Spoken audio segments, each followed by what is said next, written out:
Hello, my name is James Davis. I'm the founder and CEO of upad.co.uk. Today I'm joined by Ray Bolger from John Charcoal Mortgages, independent mortgage brokers. Ray, good day to you. Are you, James? What is your crystal ball saying for the next 3 to 5 years as far as mortgage rates from a landlord's perspective? Do you see them changing much, and what directions do you see happening?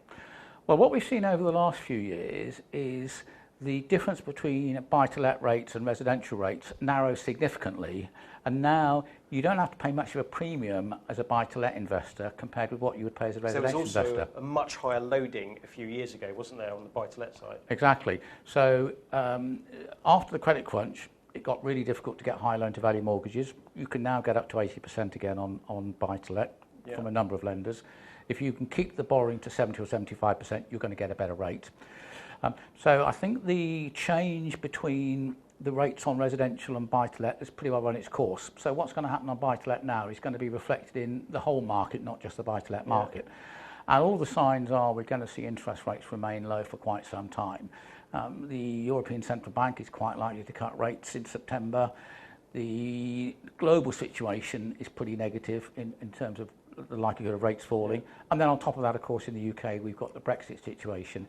And even assuming we get Brexit on October 31st, that's just the start of the process. So if we get a no-deal Brexit or a so-called no-deal Brexit, because there will actually be a number of deals, it's just that there won't be a withdrawal agreement. If we get a no-deal Brexit, then I expect the Bank of England to cut rates and for them to stay low for several months at least. If we do get a deal, then rates are more likely to stay the same, but I think there's little likelihood of going up significantly, if at all, in the short term.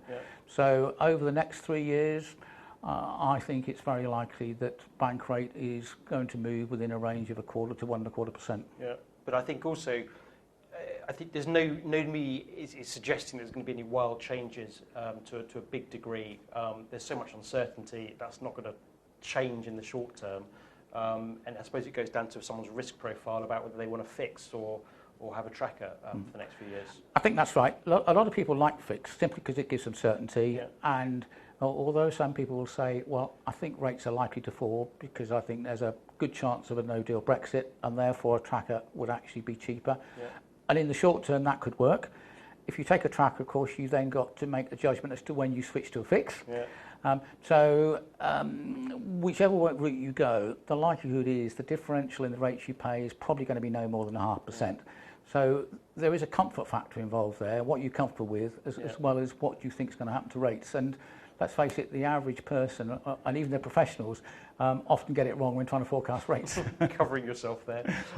Yes, I think that all makes sense. Ray, thank you so much for your insights on the market. It's really, really appreciated. My name's James Davis. Thank you very much for watching one of our videos.